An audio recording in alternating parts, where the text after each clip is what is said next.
Welcome back, guys. Welcome back to the channel. Hope you guys are having a great day. We got episode 3, and that's what we're going to do today. If you're new to the channel and you're new to the series, I kind of just react and kind of give you my thoughts and opinions on what I thought of this week's episode when we're doing Chainsaw Man. So, Chainsaw Man, episode 3. What a great episode. Completely, God, I gotta stop. I have to edit. You have no idea how many times I have to edit out my ums. And I'm trying to do such a good job of not doing it because it takes me like 5 hours to do it. But Jesus Christ, I'm sorry I had to get that out of the way. But dude, great, amazing episode this week. I'm about to just say Don't worry, we'll cut it out. I'm gonna cut out all the ums and you'll never hear me say one.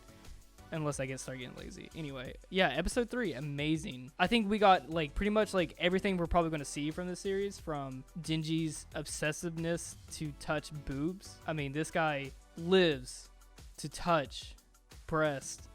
We also got to see a ton of chemistry between Denji and Power, which we really didn't get to see too much. I mean, she just got introduced at the very end of the last week episode. We kind of just first met them a little bit, so not really didn't get to play on too much of it, but this week's episode, it kind of really like flourished and came through. Great predecessor to what's like kind of to come throughout for the rest of the series, because the power dynamic between Power and Denji and like their relationship it's very fun, and it's like some of the best chemistry. And then Aki too, which we really haven't seen all three of them really act together yet, but that will be probably like a little bit later on, probably maybe next episode if I'm remembering right through the manga, you know, when we start seeing some other characters. But those are the core 3 characters of the show, and they really do have like some of the best chemistry in any anime or manga I've ever seen. So let's just kind of go through this. We'll kind of just recap kind of like what just happened this week. Last week's episode where Power runs out, smashes a devil's head, I think it's a sea cucumber's head, which they had a nice little joke at the end of last week's episode, which I thought was kind of funny. Smashes that, and then Denji and Power are still on the same team. Power and Denji are kind of just sitting, getting something to drink. Then Power starts talking about how she like has a missing cat, and she kind of convinces Denji that she kind of strikes up a deal with him, saying, if you save my cat, I'll let you touch my breast. And Denji is like,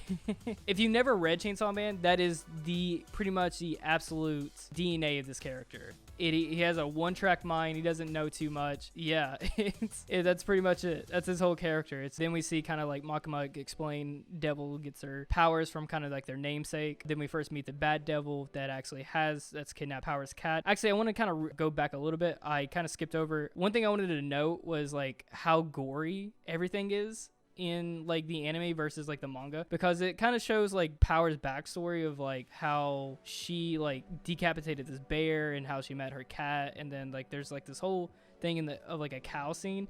And in the manga it's pretty kind of like, you know, you can't really, it's black and white, and you kind of get a vague sense of like how gory it is, but in the manga it really showed through. I'm like, Jesus Christ, this thing, was it this gory? And then I like saw a manga panel again, and I'm like, oh yeah, it's definitely not as gory in the anime or in the manga as it is in like the anime. So I thought that was kind of a nice, and that also like helps with like, you know, Mappa's animation style like really coming through. And really one thing I really want to note, and I'm probably going to bring this up every single episode, but the lighting is so well done in this anime. I cannot praise it enough. It's so well executed, especially like when they're getting their drink. So it's really nice to see certain scenes like that where they kind of seemed a little bit mundane, but those are like look so much more special now. Also in that same scene, we got to see the real chemistry between Denji and Power, like I mentioned earlier, and just how like when Denji, he gets the opportunity to be like, oh, I can touch your breast, and then he like turns around and he's like, and he gets all like super serious after not caring forever. Power's those kind of like responses like,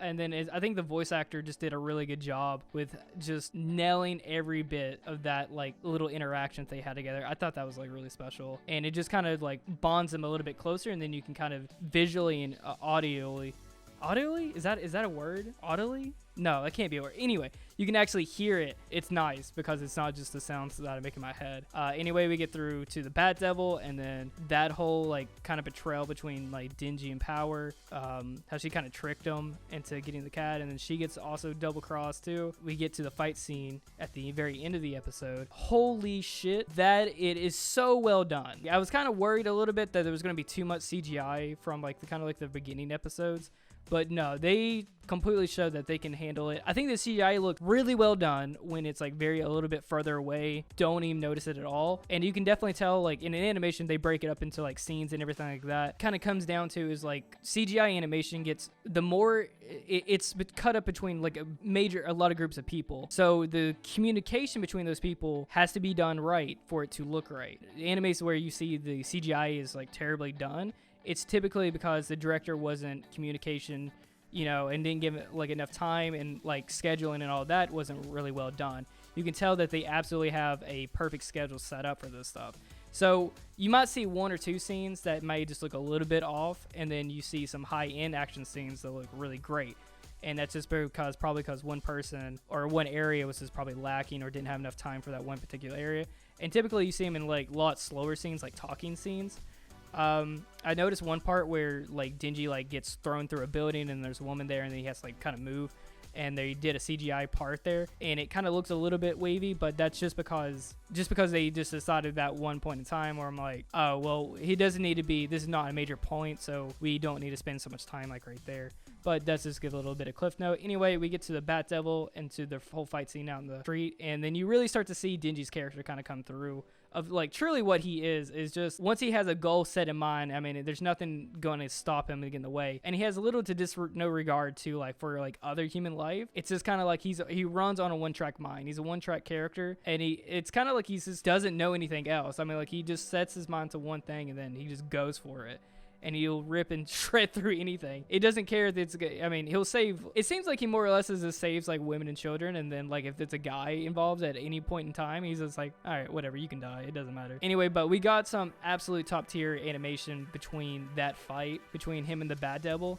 Jesus Christ, I can't wait to see more through everything else, and then all the other characters start fighting, especially with Cone. And if you're manga reader, you definitely know who Cone is, and I cannot wait to see Cone and the Future. Those are my two favorite characters, which they're not really like major characters, they're like very, very minor, but man, I love them. So those are gonna be awesome to see animated. Lighting, animation, and overall just like chemistry was just running at 100 on this episode. I think this is probably like the best episode we've gotten so far out of the three, and that makes me really happy for what's probably more else to come. I'm gonna stop rambling so much. Let me know what you guys thought in the comments. I'll see you guys next week for episode 4, and hopefully it's still bangers after bangers, which it's Mappa, so I don't think it's not gonna be too bad. Also, before I go, one thing I want to note is how much the ending song, what's playing right behind me, man, I love it. I hope they it seems like they're going to keep changing every ending song into like something different, and I kind of hope so, because that's really interesting and fun, and I love the song's a banger, and then I like the animation and everything for the ending and all the symbolism too. That's also one thing like the show's probably going to be known for a lot, is a lot of symbolism, because there's a ton of it in the manga. Anyway, guys, thank you so much for coming down. I do appreciate it. If you guys like this video, give us a like. If you don't like this video, give us a dislike. Is your whole reasoning for being alive is to touch boobs? Let me know. All right, anyway, I'll see you guys next week. Later.